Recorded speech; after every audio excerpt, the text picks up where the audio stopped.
¿Ya se graba ya? Sí, ya arrancamos. ¿Se graba? Bueno, listo. Bueno, listo, arrancamos ya. Listo. Sea lo que el Señor quiera y bueno. Bueno, ¿se acuerdan? Ya hace 2 semanas, que habíamos arrancado con la primera parte de el tema que habíamos arrancado hace 2 jueves, porque el jueves anterior había sido una charla libre. Habíamos hablado de política, alguna cosa así, una señora que se había quedado así, un tema libre, bueno. Yo creo que jueves ahora se va a jugar. Vamos a terminar con la cuarta parte de con la cuarta parte de las 5 zonas. Bueno, el tema genérico general de las 5 zonas, terminando con la segunda parte de la cuarta sola, que es la sola gracia. Que va a ubicar un tiempo y espacio, algo más o menos llegando a la mitad, más o menos de todas las referencias que teníamos sobre la sola gracia. Y ahora voy a tratar de hacerlo. Me di cuenta que me extendí mucho y por eso por ahí dio lugar a quizás surgieran versiones por ahí nomás. Eso porque me devoré mucho tiempo, pero voy a tratar de ver, más o menos completar en una hora, cosa que si alguno quiere hacer algún comentario o alguna cosa, bueno, después alguno después lo puede hacer respecto al tema, o si quiere hacer alguna acotación en general, para que lo pueda hacer, lo voy a tratar. Si bien todavía me quedan unas cuantas citas, porque me quedan unas cuantas, pero la mayoría son cortas, así que voy a tratar, y las que son largas voy a tratar de enfatizar 2 o 3 pasajes nomás, cosa que también se puedan pasar de una manera relativamente rápida esas citas también, cosas que no se quiere demasiado, sobre todo por el horario que arrancamos, ¿no? De 10:30, pero bueno, voy a tratar de por ahí uno se levanta temprano, ¿viste? Qué sé yo, ¿no? Terminamos tipo a las 12, ¿viste? Eso lo veníamos hablando con Rodrigo, pero bueno. En fin. Tenemos la primera, habíamos terminado en una de Romanos, del libro de Romanos, habíamos visto la última, que era Romanos 5. La de Adán y Cristo, el pasaje que habla sobre Adán y sobre Cristo. Y ahora arrancaríamos desde el capítulo 6 de Romanos hasta las últimas citas de las que tenemos en Primera Juan, creo que son las últimas que tengo. Voy a tratar de hacerlo de una manera, o sea, no a manera discursiva, ¿no? Porque claramente cada uno cuando da una cita tiene que nuevamente dar una explicación, o sea, voy a tratar de que, más allá que muchos pasajes se explican casi por sí mismos, ¿no? Pero vamos a tratar de ver, para poder hacer alguna aclaratoria en el caso por ahí, si hiciera falta por ahí. Yo siempre por lo menos trato de hacerlo en cada pasaje que doy como referencia, aclarando sobre todo por qué lo doy, la razón por la que doy. A veces la razón sale por sí sola, pero bueno, trato de complementarlo, ¿no? El primero que veníamos es Romanos 6:23, recontra mil conocido el pasaje, ¿no? Muchos lo habrán oído nombrar seguro, ¿no? Romanos 6:23, algunos hasta me podría ganar diciéndolo antes. Pero dice, porque la paga del pecado es muerte, pero la dádiva de Dios es vida eterna en Cristo Jesús, Señor nuestro. Va a ser clarísimo, ¿no? O sea, es muy, sobre todo para hacer un desarrollo bastante teológico sobre el tema, porque describe mucho teológicamente, o sea, es muy descriptivo. ¿Cuál es la consecuencia de que nosotros al haber pecado nos desviamos de Dios? La consecuencia que tenemos de esa desviación de Dios es la muerte, en todo sentido. Física, almática y espiritual. O sea, en cuerpo, en alma y en espíritu. Sin embargo, lo que dice acá, que puede aclarar que la paga del pecado es muerte y la dádiva de Dios es la vida eterna en Cristo Jesús. Y le dio sobre todo en el término dádiva, ¿no? Como dicen, sea, lo primero lo que a usted le vendría a la cabeza con el término dádiva es algo que a vos te dan sin que... O sea, es como sería... como en contraposición a lo que sería recompensa. Vamos a... Una dádiva es una donación que te dan. Como alguien te dona, viste, una prenda de ropa, o alguien te dona, viste, una limosna, puede ser, una limosna. Una donación, viste, que te hacen que vos no pusiste un peso, ¿no? Pero te la dieron, viste. Dádiva es lo más cercano a donación, vamos a decir. Una donación que Dios nos hizo, ¿no? Que claramente tuvo un precio esa donación, obviamente no fue una cosa que tuvo el precio de la sangre de Cristo, no obviamente, pero no,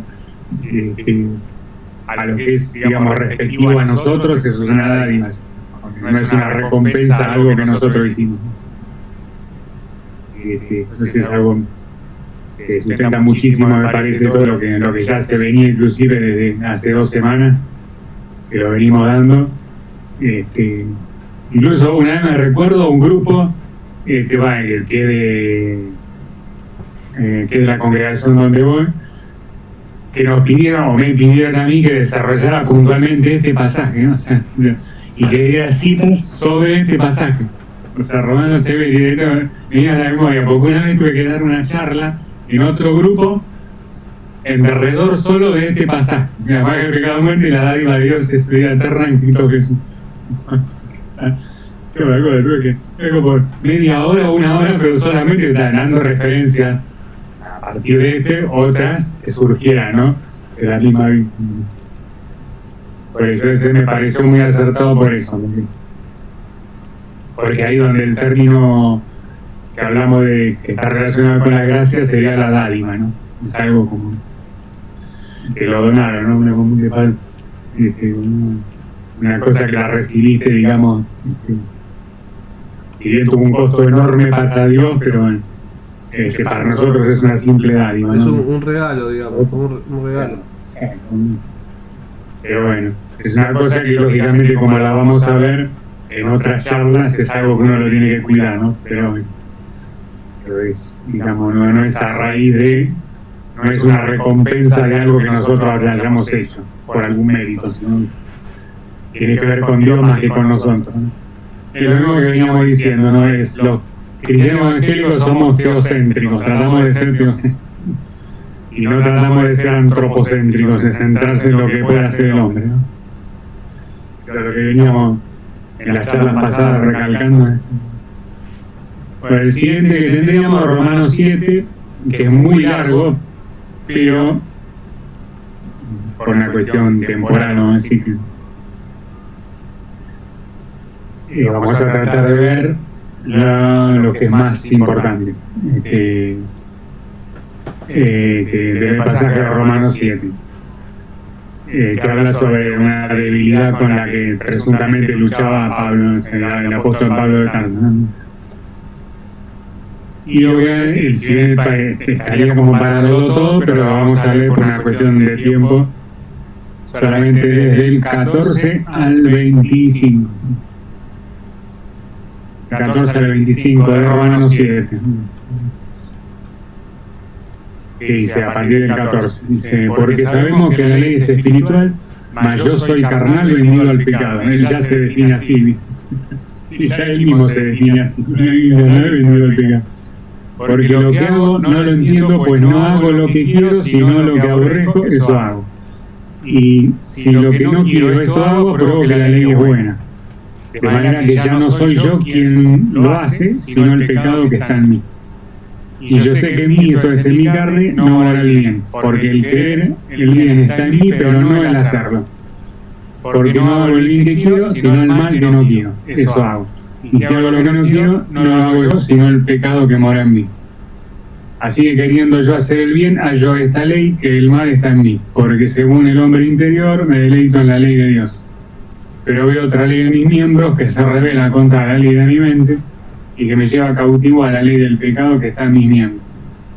Y será de mí quien me librará de este cuerpo de muerte. Gracias doy a Jesús, a Dios por Jesucristo, Señor nuestro. Muy bueno. Por eso claramente, muy lo bueno, más importante es Si uno tuviera que rescatar es la última parte, ¿no?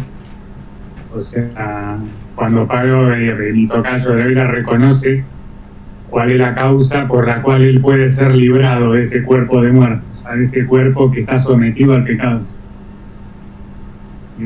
Y es algo que nos atañe a todo lo que es cristianos y no cristianos. Eso es algo que a todos de alguna o de otra manera nos sentimos inclinados a hacer cosas que Dios no quiere. O sea, algunos parecen tener las debilidades en un lado, yo sé dónde tengo las mías, otros sabrá dónde tiene las suyas propias también, pero todos tenemos de alguna manera algo en lo cual, si no es por la gracia, o como dice acá, o por la misericordia de Dios, es como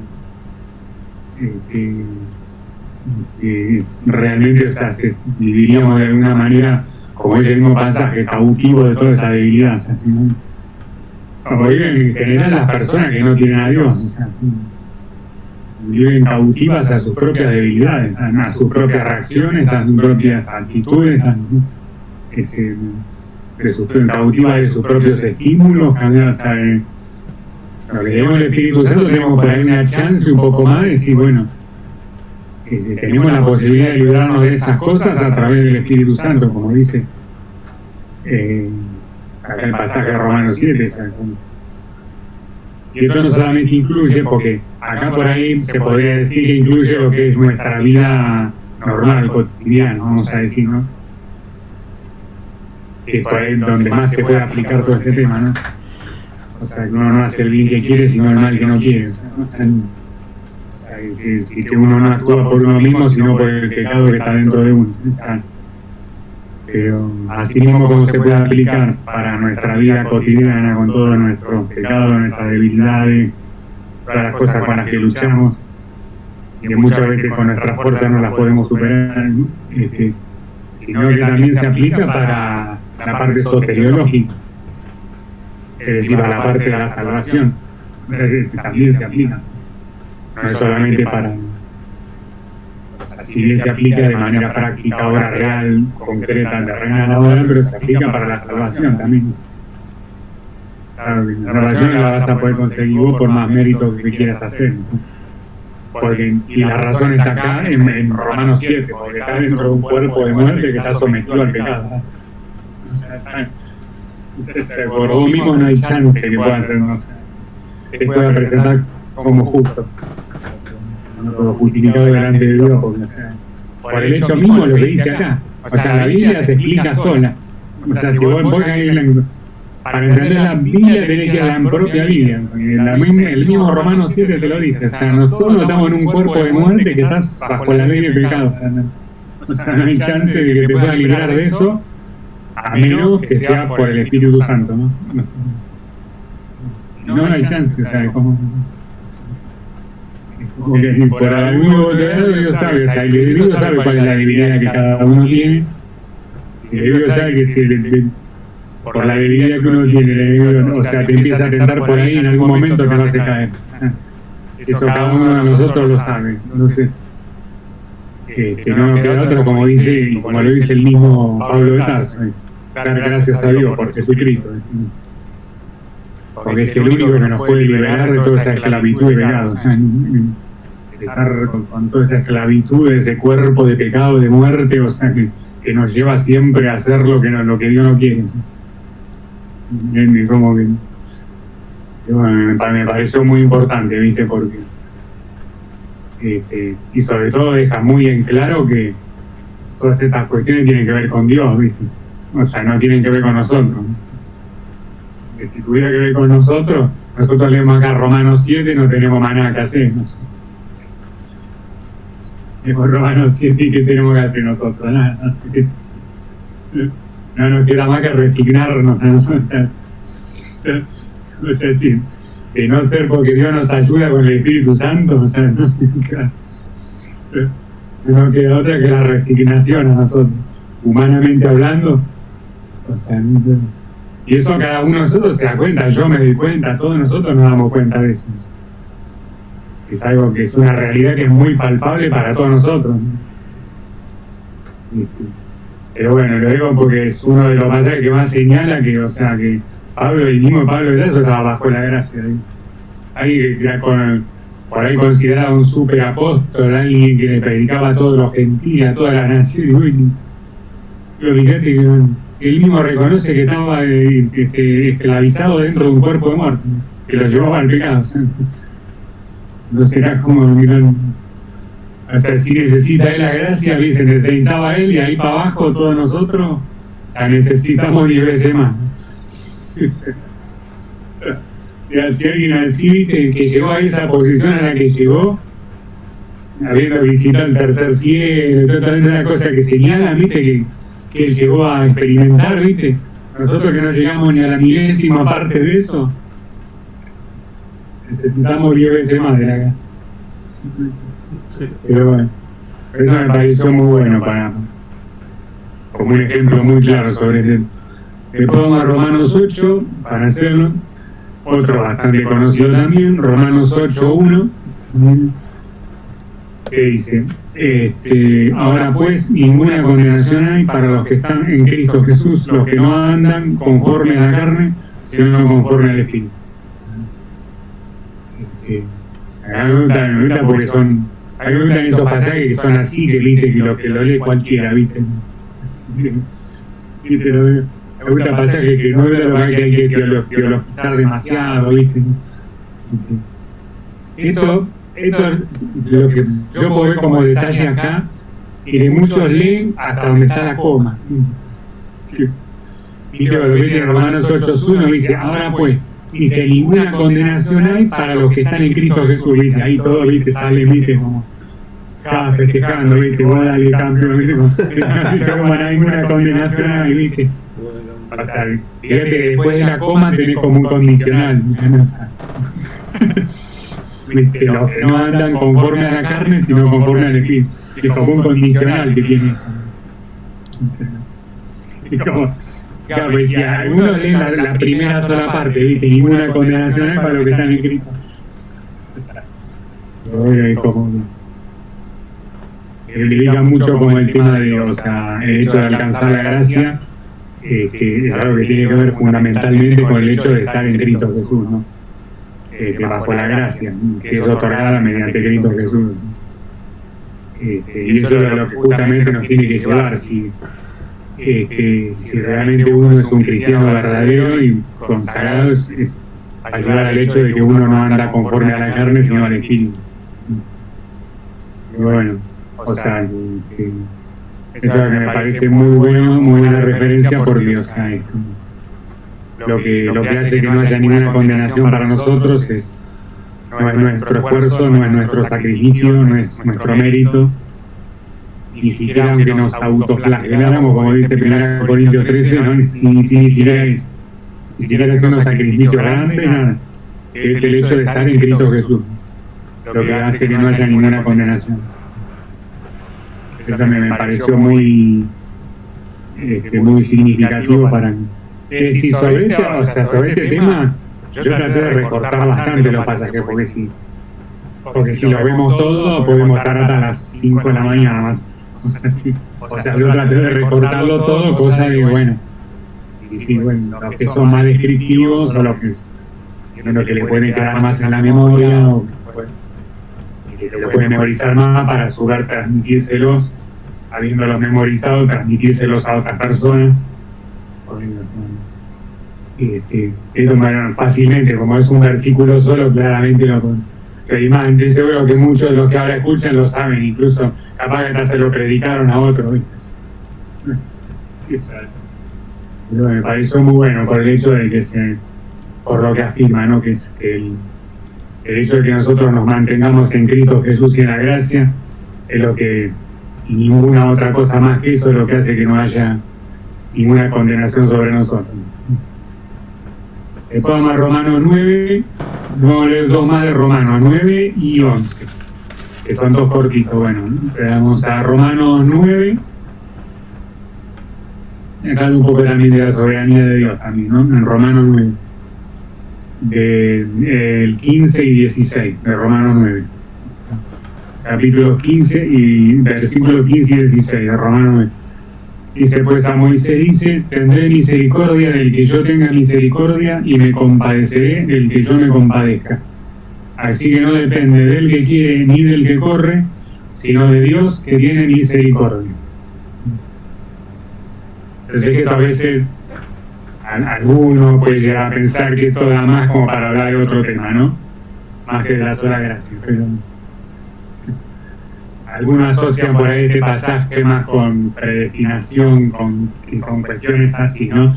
Pero después lo vamos a ver, o sea, pero lo que quiero resaltar acá sobre todo es la misericordia de Dios.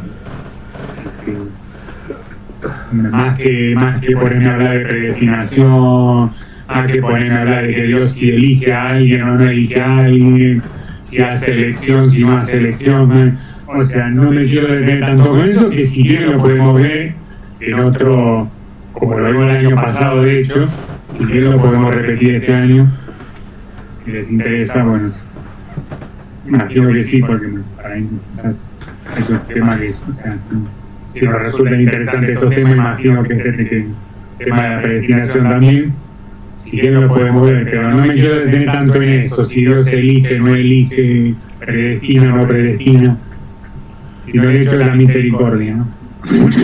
O sea, como que Él es el, vamos a decir, el administrador de la misericordia, vamos a decir, en definitiva, la misericordia y la gracia de Dios es lo que nos lleva hacia el vehículo, que lógicamente, obviamente nos lleva a tener la salvación, ¿no? Sobre todo lo que me gusta es el segundo versículo, claro, ¿no? Que no depende del que quiere ni del que corre. O sea, es muy descriptivo esto, sobre todo, en base a lo que venimos hablando, ¿no? Que nosotros no somos, no nos centramos en el hombre, nos centramos en Dios, no somos antropocéntricos, ¿no? No depende del que quiere, el que corre, el que se sacrifica, el que diezma, el que ayuna, el que se da de latigada, o sea, depende de la misericordia de Dios.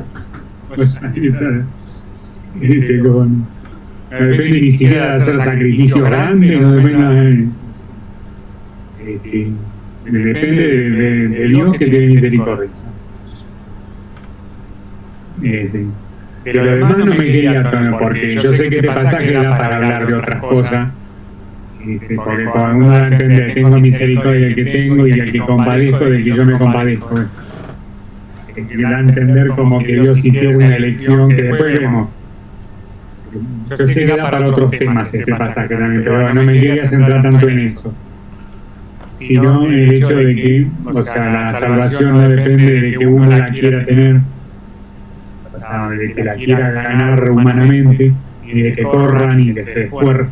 Que corre, ¿qué significa que corre? Que se esfuerza, sacrifica, hasta que se autoflagela por ahí, ¿no? O sea, sino que depende solamente de la misericordia de Dios. Así que esa me pareció una muy buena descripción también, porque realmente resalta mucho lo que es el hecho de, o sea, las características que tiene el plan de salvación, ¿no? Que es algo que íntegramente tiene que ver con Dios, o sea, no tiene que ver con algo que nos podemos asignar a nosotros, sino que es íntegramente un plan diseñado por Dios para su gloria, ¿no? Bueno, si quieren vamos a Romanos 11 para hacerlo aquí, si quieren, el último pasaje de Romanos que citamos, el capítulo es el 11, el versículo es el 6, Romanos 11, 6. ¿Qué dice? Dice, y si por gracia ya no es por obra, porque de esta manera la gracia ya no es gracia, y si es por obras ya no es gracia, porque de otra manera la obra ya no es obra. Yo sé que parece medio, viste, dicho así, como parece como un trabalengua, ¿no? La vez el año pasado lo dije, ¿no? Si uno lo lee medio rápido parece un trabalengua, pero, o sea, está claro que, o sea, que no puede ser por las dos cosas, poquitito por lo uno y poquitito por lo otro, no es como que Dios ha ido bueno, como que es una cosa o es la otra. O sea, si por gracia no es por obra, y si es por obra no es por gracia, no puede decir, bueno. Algunas doctrinas que por ahí sostienen dentro, en el catolicismo se habla mucho de eso, como que es una parte que se colabora a través de la fe y otra parte que se colabora a través de las obras que uno hace. Y ellos tienen sus citas, tienen sus pasajes, pero no hay que tener mucho lo que es la doctrina católica, ¿no? Eso se entiende que es un poco por gracia y un poco por la fe.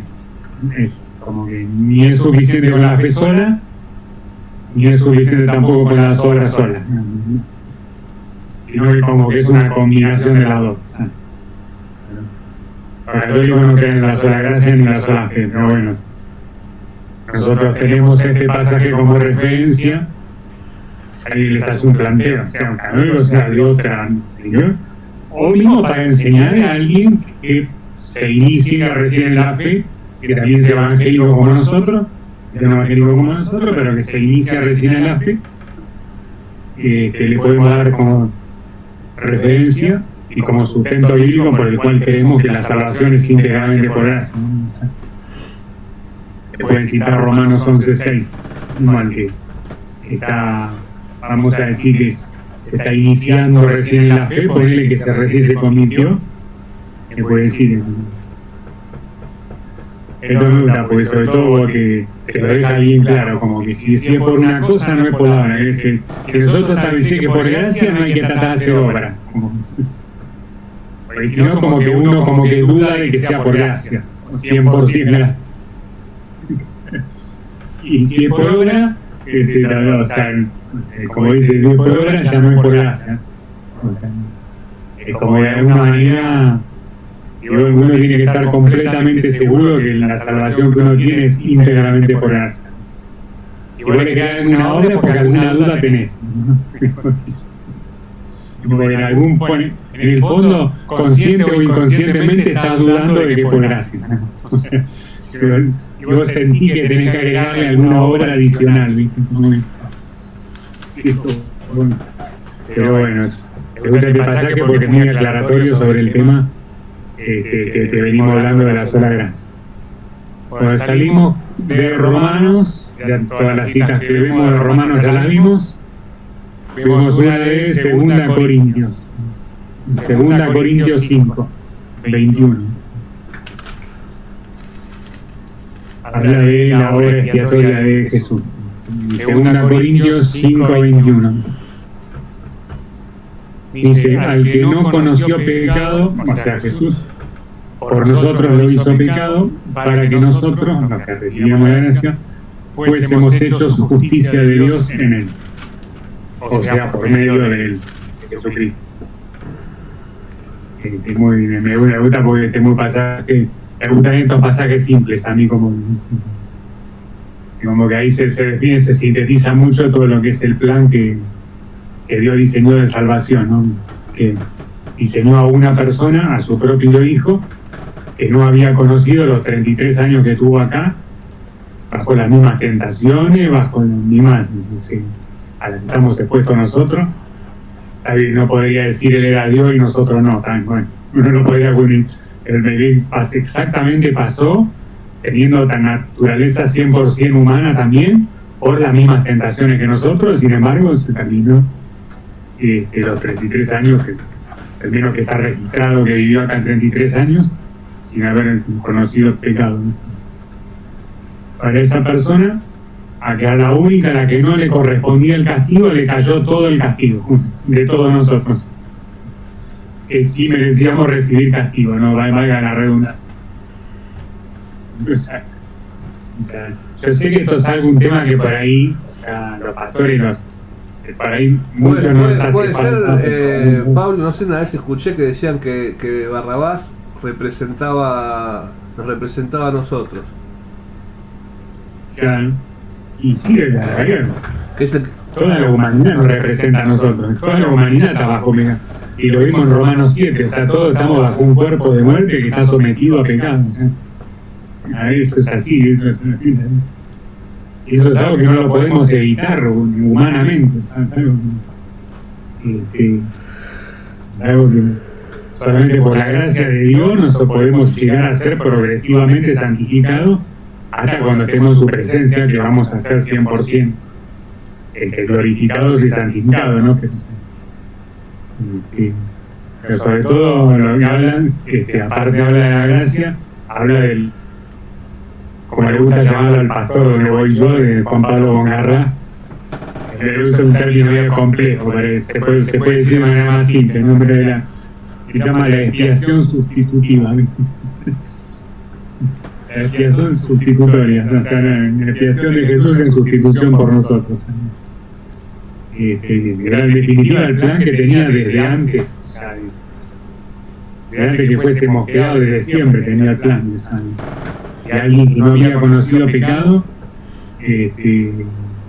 o sea, y que no merecía castigo, le cayese todo el castigo de todos los que merecíamos, valga la redundancia, ¿no? Para que la justicia recayera sobre nosotros. Pero bueno, si alguno quiere, por ahí alguno, yo sé que ustedes muchos por ahí están fortalecidos en ese sentido y lo pueden argumentar de alguna manera con la suficiente cantidad de versículos, pero si quieren pueden sumar este versículo que vemos, que acabamos de ver, de 2 Corintios 5:21, que señala claramente, o sea, cualquier pecado que nosotros cometemos le fue imputado a Jesús. Estando bajo la gracia de Dios, le fue imputado a Jesús. Cualquier pecado que fuéramos y que merecía que nosotros fuésemos castigados con la muerte, le fue imputado a Jesús, que fue el que sufrió el castigo en la muerte y en la muerte de la cruz. Así que eso me parece algo muy descriptivo para hablar sobre este tema, sobre todo. Es como para apuntarlo, ¿no? Si alguien le pregunta, ¿no? Yo sé que muchos, incluso hasta dan clase, algunos de ustedes, parece que alguno lo escucha y dice, sí, pero te sirve para fortalecerte, para tener para fortalecernos, tener mucha más base en la Biblia, para sostenernos en nuestra propia doctrina, ¿no? Para cerciorarnos al 100% que nuestra doctrina está íntegramente sustentada en lo que dice la Biblia, ¿no? Lo que dice la palabra, no lo que dice por ahí un referente que pueda llegar a decir, sino en lo que está en la Escritura, ¿no? Pero bueno, si quieren podemos ir. El siguiente es en Efesios, 2 citas de Efesios, vamos a ver, capítulos 1 y 2. En el capítulo 1, del 3 al 6, Efesios 1 del 3 al 6, sobre todo los dos últimos. Pero bueno, vamos a leer todos los versículos, sobre todo los últimos que son los más importantes.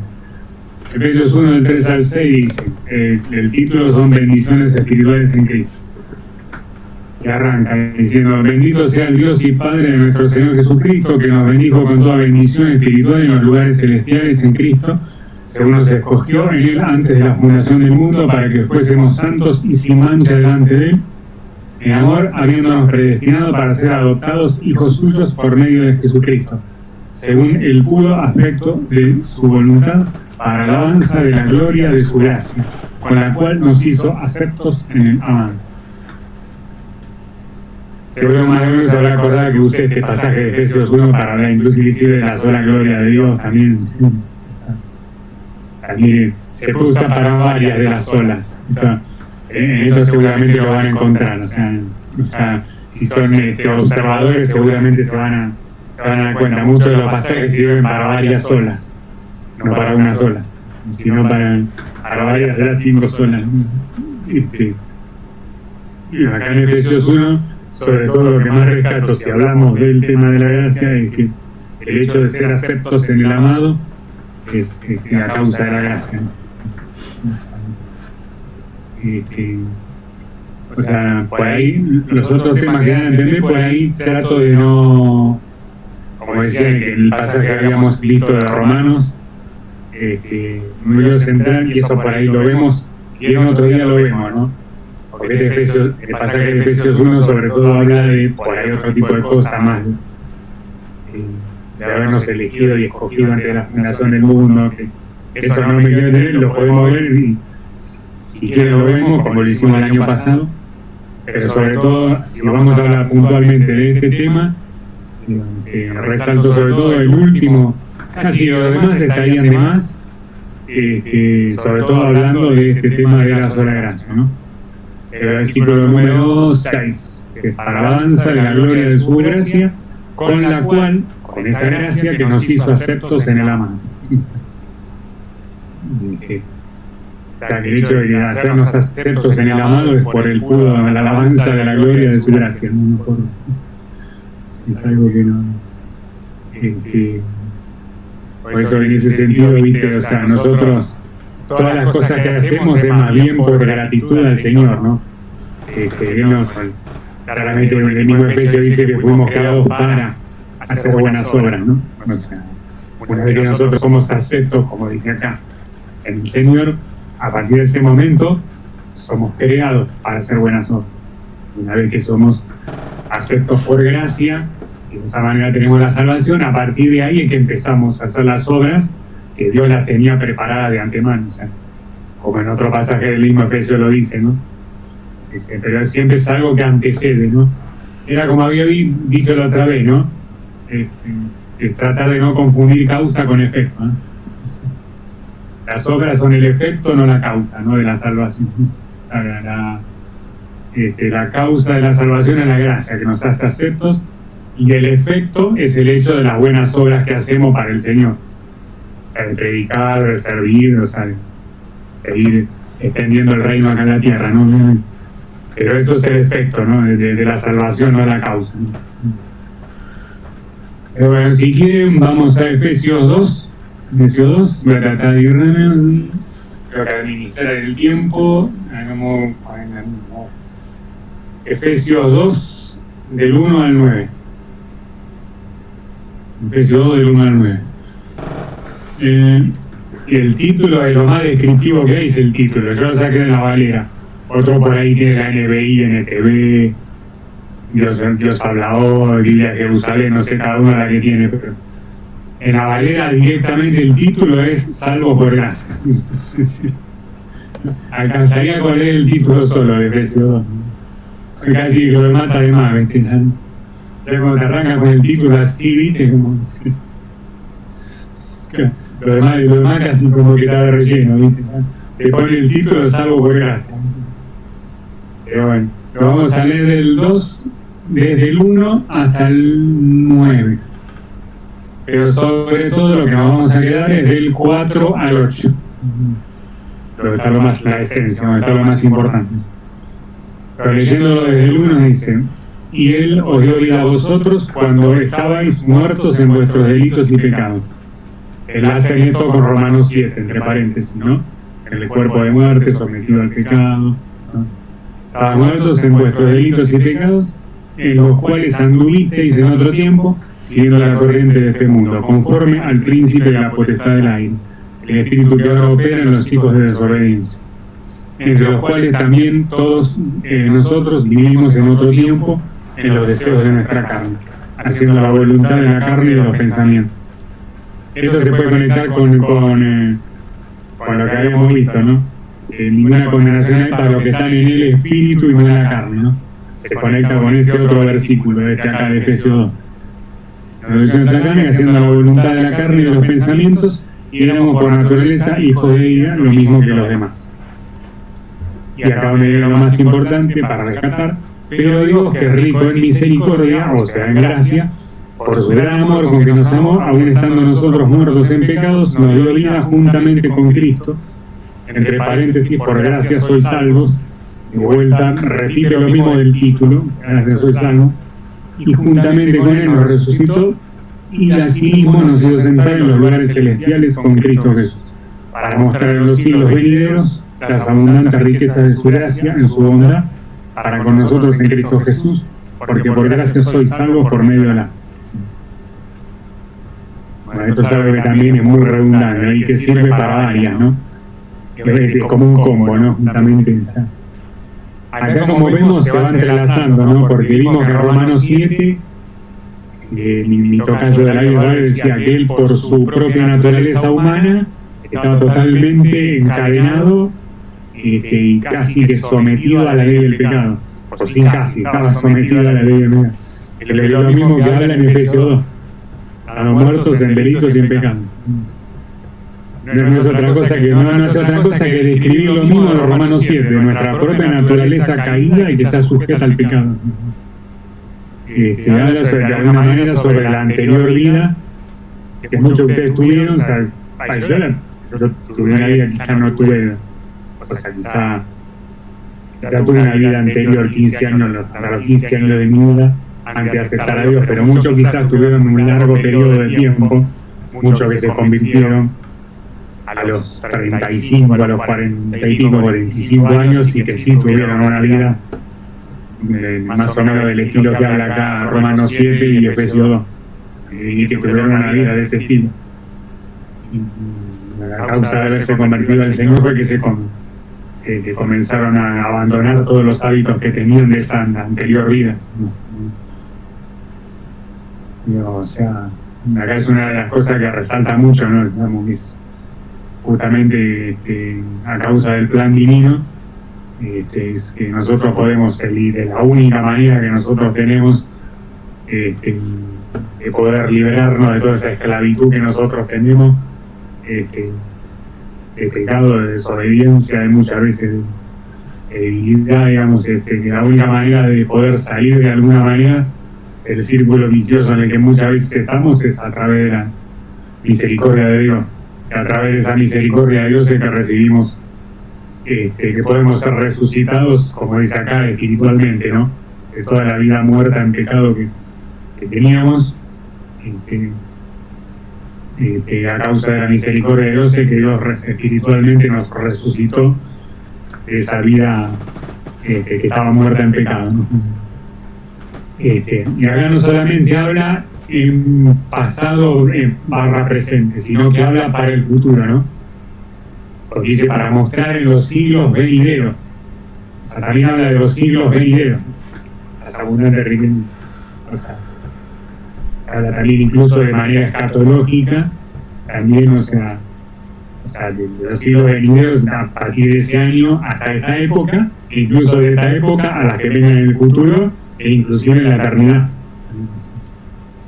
Con lo cual ahí el pasaje no solamente habla de lo que es el pasado barra presente, sino de nuestra conversión presente, de habernos convertido por ahí de una vida pasada que estábamos lejos de Dios, sino que habla de que también en los siglos venideros iba a abundar, iba a mostrar las abundantes riquezas de la gracia, sino que habla de manera también futura e inclusive escatológica, ¿no? Para la eternidad. Es un pasaje que es útil no solamente para la vida terrenal de ahora, sino que se aplica para nuestro futuro, más allá del sol, ¿no? En la vida eterna. Pero bueno, hasta acá, vamos un libro. Bueno. Podemos ir en 1 Timoteo 1, del 12 al 15. Son 3 versículos, pero sobre todo voy a hacer énfasis, 4 versículos, pero sobre todo voy a hacer énfasis en 2 de los cuantos, los 2 del medio sobre todo. En 1 Timoteo 1, del 12 al 15. El título es el ministerio de Pablo, el otro Pablo, ¿no? Doy gracias al que me fortaleció, a partir del 12, doy gracias al que me fortaleció, a Cristo Jesús nuestro Señor, porque me tuvo por fiel, poniéndome en el ministerio, habiendo yo sido antes blasfemo, perseguidor e injuriador, mas fui recibido a misericordia, porque lo hice por ignorancia y incredulidad. Pero la gracia de nuestro Señor fue más abundante con la fe y el amor que es en Cristo Jesús. Palabra fiel y digna de ser recibida por todos, que Cristo Jesús vino al mundo para salvar a los pecadores. Miraba cómo se consideraba él, sobre todo ese, pero muchos de ustedes lo saben. Habla mucho de gráficamente cómo se consideraba él mismo. Cristo Jesús vino al mundo para salvar a los pecadores, de los cuales yo soy el primero. Se autoproclama como el primero de los pecadores.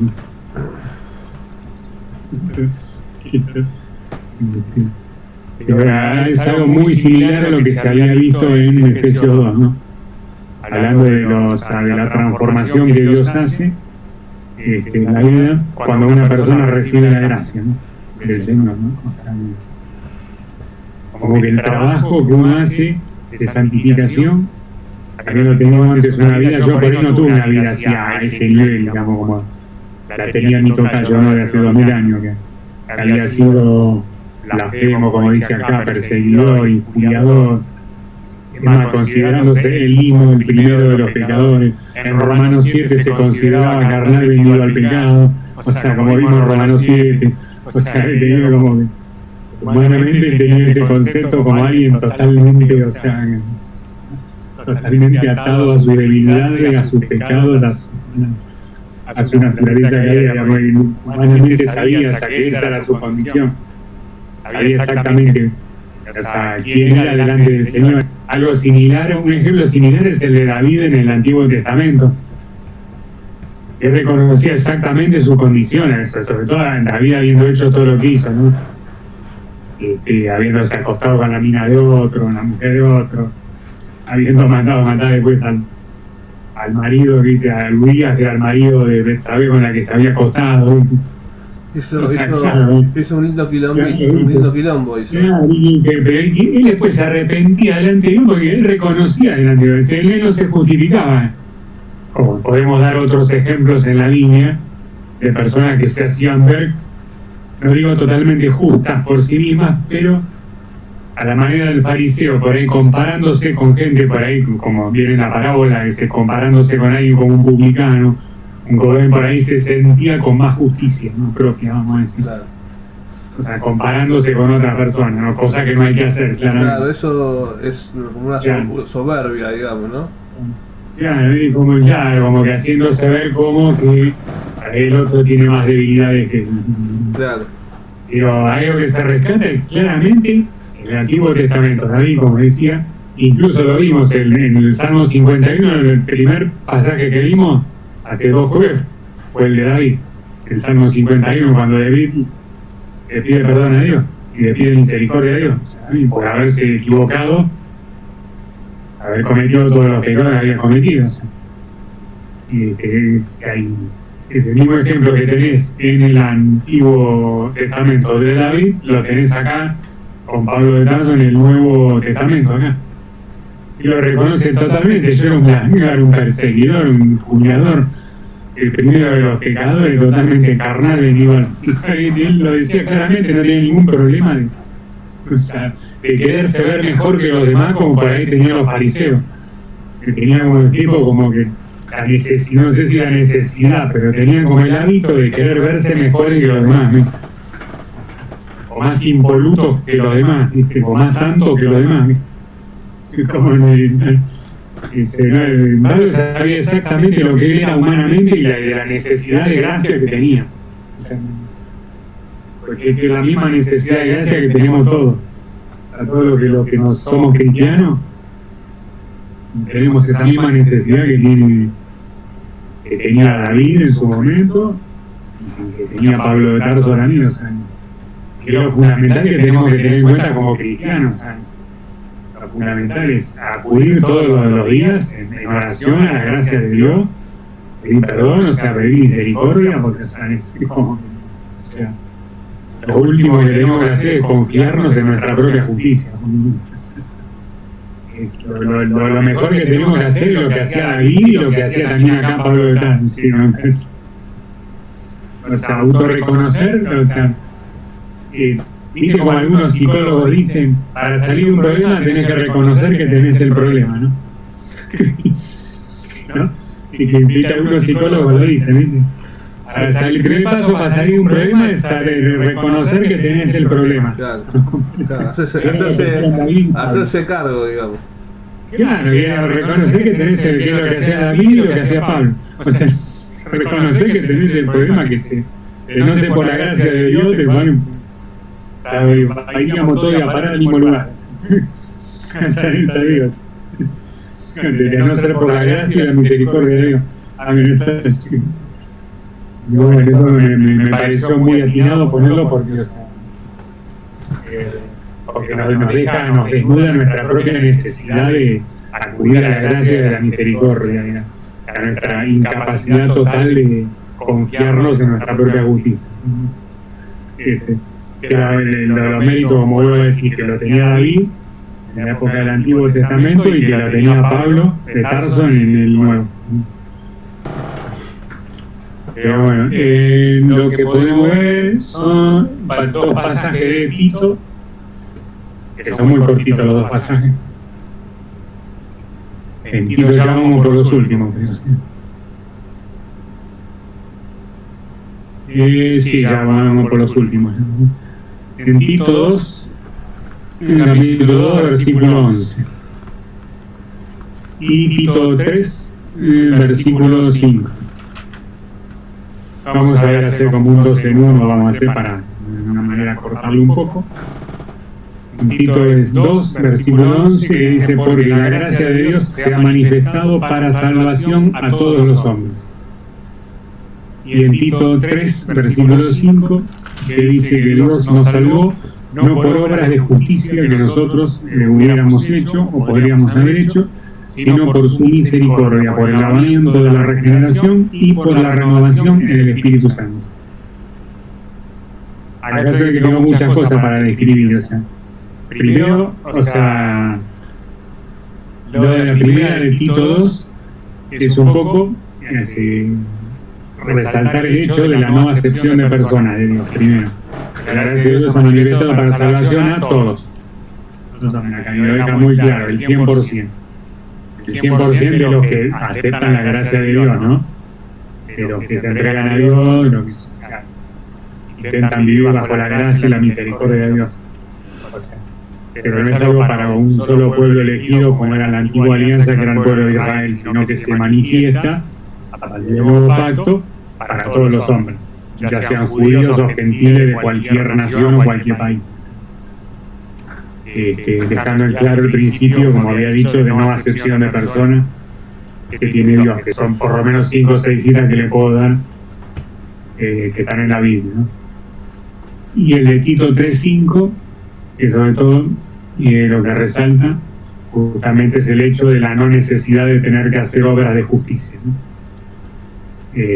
Sino que el hecho de la salvación es una consecuencia directa de la misericordia de Dios, ¿no? Como dice el Tito 3, el capítulo 3, por el lavamiento de la regeneración y por la renovación en el Espíritu Santo. O sea, es otro de los papeles que juegan, y esto me gusta resaltarlo porque es uno de los papeles clave y una de las fuentes que yo saqué para hablar de estos temas, lo resalta muchísimo, y es el hecho de ser renovados constantemente en el Espíritu Santo. Fuera de lo que es la primera renovación que nosotros conseguimos a partir de haber aceptado al Señor, lavamiento de la regeneración, haber sido alabado de nuestra vida pasada y renovado con el Espíritu Santo, es algo progresivo también. Se lo puede ver con muchísimas citas bíblicas, que la renovación después es progresiva desde el momento en que uno le entrega su vida a Dios. Tal vez algo instantáneo también. Es decir, es algo instantáneo en el sentido de que uno se lava con la regeneración y se renueva en el Espíritu Santo y es rescatado y limpiado de toda la vida pasada. La pasada de pecado a través del Espíritu Santo. Es algo que, además de ser del factor instantáneo que implica el hecho de entregar la vida a Dios, es algo progresivo y gradual también. El hecho de que con el tiempo, con el paso de los tiempos, su propia vida uno vaya perseverando en la gracia. Si no, bueno, entró Andrés, un muchacho, Andrés Manuquias, uno del grupo donde voy los viernes. Andrés Manuquias, de la puerta abierta. Justo está terminando, ¿no? Pero bueno, todavía hay un poquito más. Andrés Manuquias, sí. Sobre todo con Lucas, con el hermano. Sobre todo se sumó uno, por lo menos. Además de nosotros, ¿no? Claramente. Pero bueno, para entrar en el tema, estamos hablando de la sola gracia, ¿no? Para entrar en el tema, ¿no? Que es una de las 4 solas que constituye la base de nuestra fe cristiana, ¿no? Para hacerlo entrar a Andrés en tema, ¿no? Porque si no, queda enganchado como paracaidista, viste, no sabía de qué hablábamos.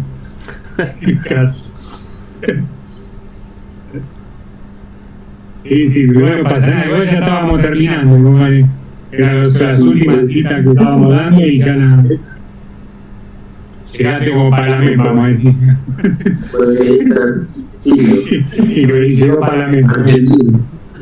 Claro, viste, bueno, pero vemos los últimos 3-4 que nos quedan. Últimos 3-4, no nos queda mucho. Hebreos 4, vemos del 14 al 16. Hebreos 4, del 14 al 16. El título es Jesús, el gran sumo sacerdote. Y te dice, por tanto, teniendo un gran sumo sacerdote que traspasó los cielos, Jesús, el Hijo de Dios, retengamos nuestra profesión, porque no tenemos un sumo sacerdote que no pueda compadecerse de nuestras debilidades, sino uno que fue tentado en todo según nuestra semejanza, pero sin pecado. Acerquémonos pues confiadamente al trono de la gracia para alcanzar misericordia y hallar gracia para el oportuno socorro.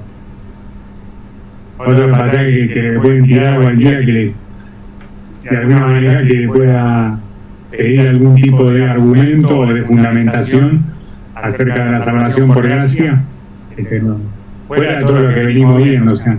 Por eso es muy importante que yo lo trato de poner, además de, o sea, muchas veces el año pasado era poner las citas en el grupo de WhatsApp, aquí yo los estoy tratando de hacer, además de compartirlo en los grupos, tener los audios, cosa de, si el día de mañana lo tengo que difundir, bueno, lo puedo, cualquiera puede tener acceso, se lo puedo dar, si alguno me puede dar acceso, en accesorios se lo puedo mandar, ya sea por WhatsApp o por alguna red social, cosa de poder difundirlo de alguna manera, pero que es solamente únicamente quizás en este grupo, sino que se pueda trasladar a otras personas, ¿no?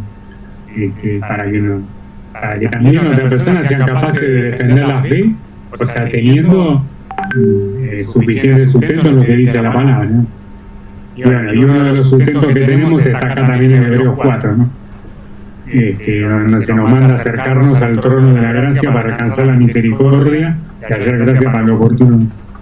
Esto, sobre todo, hay que unirlo con todo lo que veníamos hablando de los ejemplos que le estuve mostrando, ¿no? De David, del Antiguo Testamento, y de Pablo de Tarso, del Nuevo Testamento.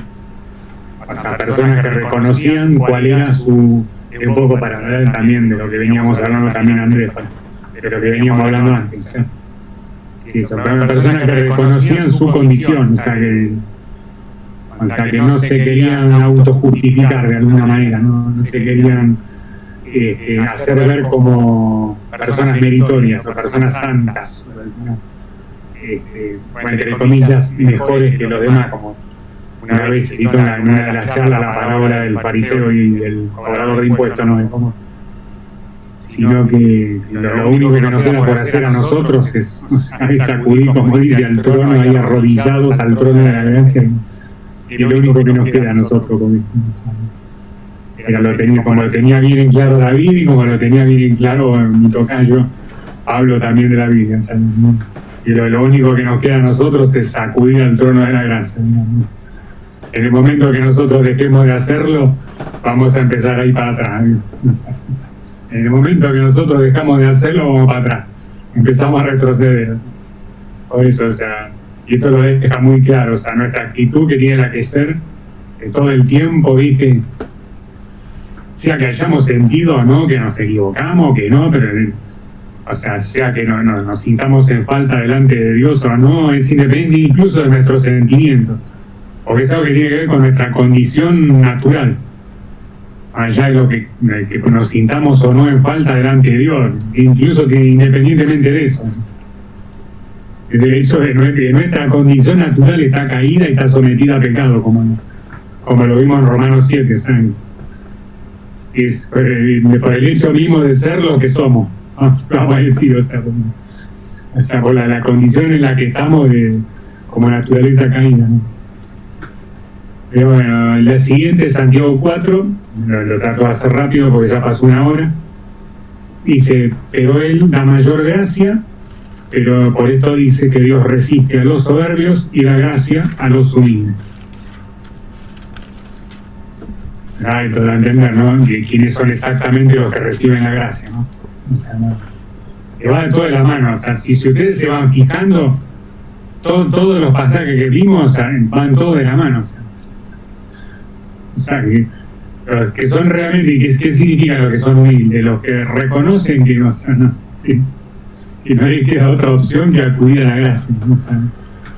O sea, Dios le da la gracia a los que saben que solo dependen de esa gracia, ¿no? O sea, para decirlo más o menos de una manera que pueda quedar claro, ¿no? Es como Dios como que resiste a las personas que tratan de no depender de esa gracia, que tratan de hacer las cosas por su cuenta, ¿no? Es como diciendo, como que Dios las resiste, pero las rechaza, ¿no? Por eso que le habló tan duramente a personas como los fariseos, que le habló tan duramente, por eso, o sea, ¿no? Era gente demasiado confiada en su justicia propia. Eso fue lo que más le reprochó Jesús a esas personas, a los que más duramente habló, eran, como había dicho en varios mensajes, la gente más respetada de todas, de la época, que probablemente nadie se hubiese atrevido a decir nada. Sin embargo, Dios se lo dejó aclarado con todos los puntos, o sea, que como la realidad, o sea, que en la cual estaban los fariseos, en la cual estamos nosotros también, porque en definitiva estamos nosotros en la misma. Que nuestra condición caída y pecaminosa es la misma para todos. Y la misma necesidad de gracia es la misma para todos los que somos cristianos. Para todos en general.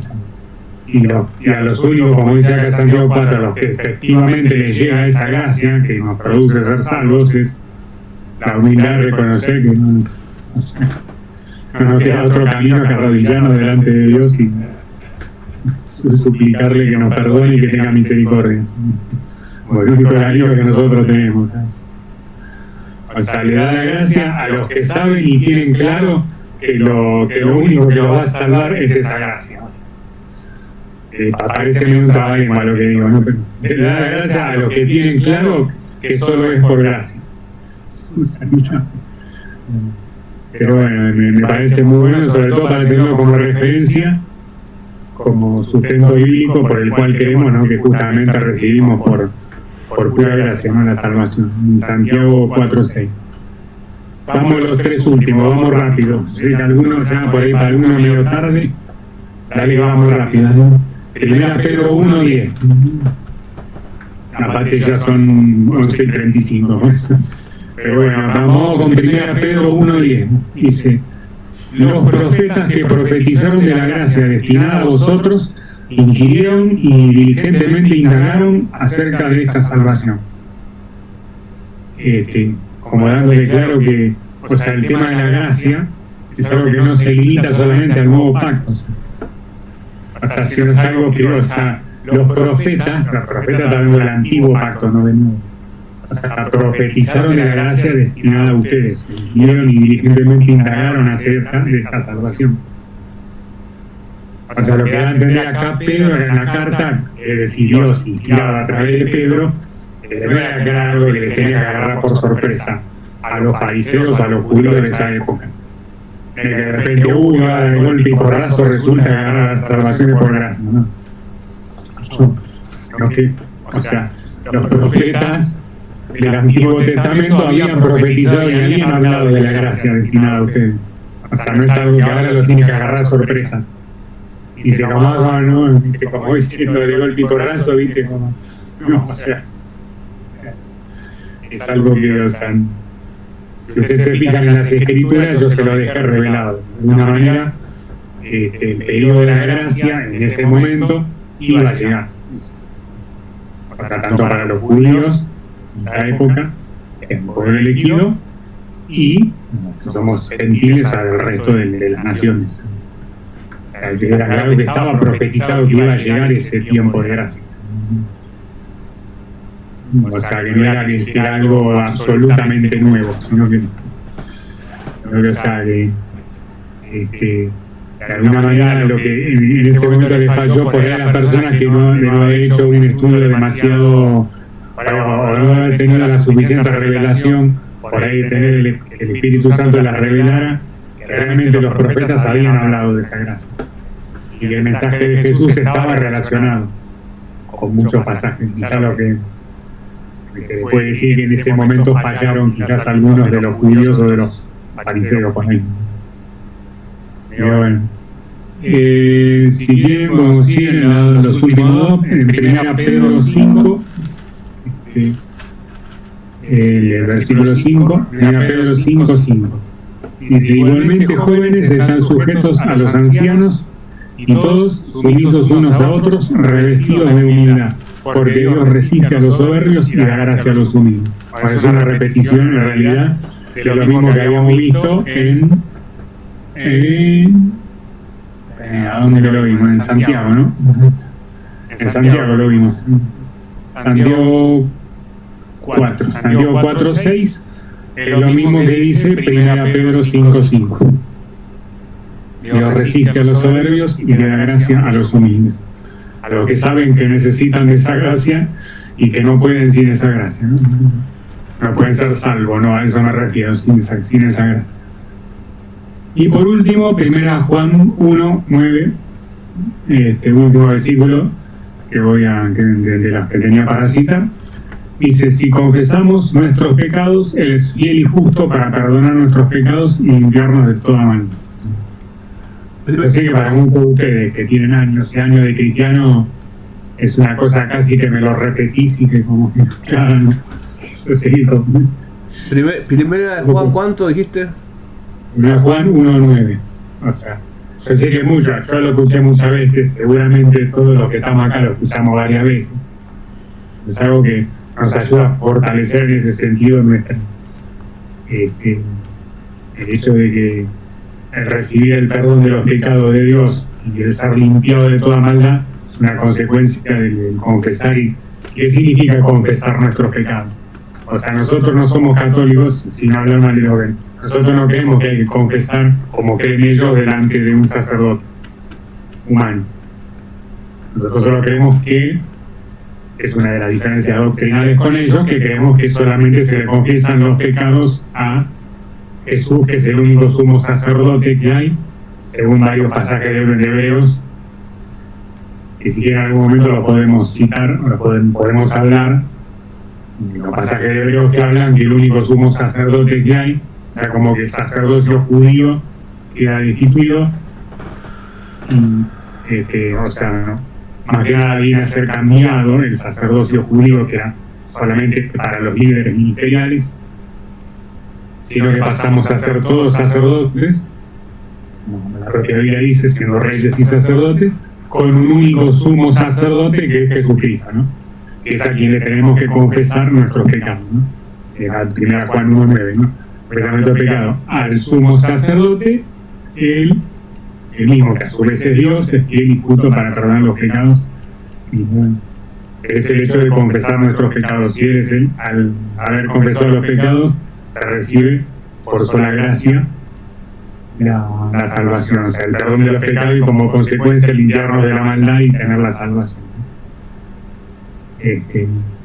A esto se le puede agregar, o sea, que cuando uno es limpiado de toda maldad, uno va aumentando progresivamente su nivel de santidad, sin la cual nadie va a ver a Dios. Se le pueden sumar millones de pasajes en realidad. Pero bueno, lo tenemos que hacer de una manera resumida, cosa de, bueno, tener la base mínima más sólida, cosa por la cual nosotros creemos que es por fe que nosotros recibimos por fe y por gracia, y por sola gracia que recibimos la salvación. Pero bueno, voy a dar un resumen rápido, como digo otra vez. Rápido, no va a dar más de un par de minutitos. Alcanzan el don de la paciencia, como le dije un par de veces. Voy a hacer un par de minutos, no va a durar mucho. Cuando digo resumen no duraron mucho, así que tampoco va a durar demasiado. Bueno, a manera de resumen le digo, tanto lo que vimos hace 2 jueves como lo que vimos ahora. Para desarrollar el tema de la gracia hay que abordar varias cuestiones.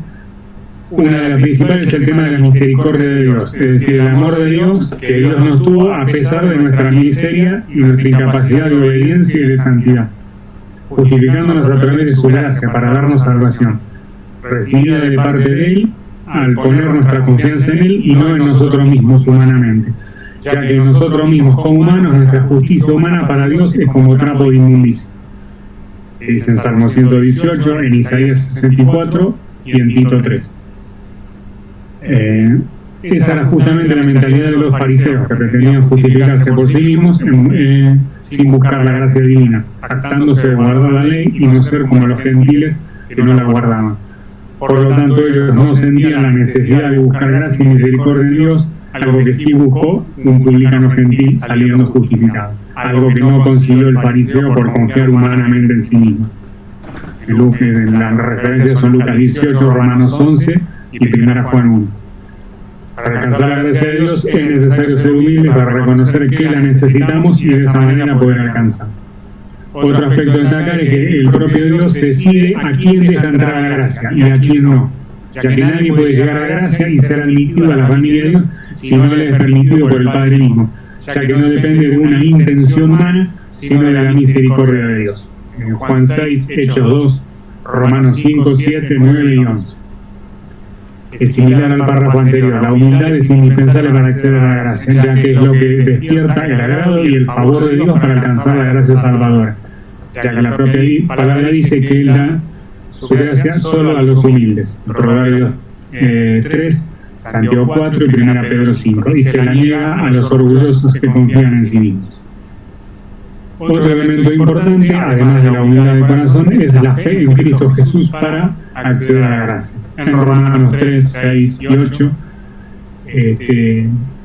Colosenses 5, Efesios 1 y 2 y 1 Timoteo 2 Corintios 5, Efesios 1 y 2 y 1 Timoteo 1. Además de Romanos 3, 6 y 8. La fe en Cristo Jesús para acceder a la gracia, creyendo en su expiación por nuestros pecados para nuestra justificación. Algo que ya se mencionó en la parábola del fariseo publicano es el hecho de confesar los pecados y pedir perdón a Dios, que parte de la actitud humilde que Dios quiere que tengamos, de no esconder nuestros pecados o errores, sino exponérselos a Él para que pudieran ser cubiertos con su gracia. El Salmo 51, Lucas 18 y 1 Juan 1. El mejor ejemplo es David en el Salmo 51 y el publicano en Lucas 18, aunque lo dice de manera genérica como mandato en 1 Juan 1. Después vemos la mini síntesis, es decir, siempre que yo tengo una síntesis y una mini síntesis. Siempre yo tenía en todos los temas, ¿no? Sobre todo para decir a gente como Andrés que entró por primera vez, siempre suelo hacer una síntesis un poco más extensa y una mini síntesis de 4 puntos, que es la que voy a hacer ahora. De la sola gracia, que es uno de los 5 puntos fundamentales de nuestra fe cristiana evangélica, la sola gracia. El punto número 1, la gracia de Dios significa su misericordia, su voluntad de salvarnos y justificarnos a pesar de nuestra miseria e incapacidad de obedecer y ser santo. Segundo, la gracia de Dios es alcanzada por la gente humilde que se reconoce necesitada de ella, y no la gente soberbia que pretende justificarse delante de Él, sin sentirse tan en falta con Dios.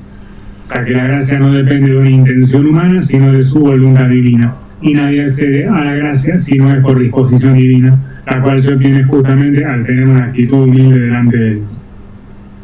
Punto 3. Es necesaria la fe en la obra expiatoria de Cristo para llegar a la gracia, creyendo que Él en la cruz cubrió todas nuestras faltas y pecados. Cuarto y último, es necesario un sincero y genuino arrepentimiento de nuestro pecado para acceder a la gracia, buscando su perdón y misericordia y procurar mantenernos en esa gracia sin caer de ella ni quedar afuera. Como claramente dice la Biblia que puede llegar a suceder, ¿no? Pero lo vamos a ver por ahí en otra charla se puede ver. Pero bueno, hasta ahí lo que tenía de la sola gracia.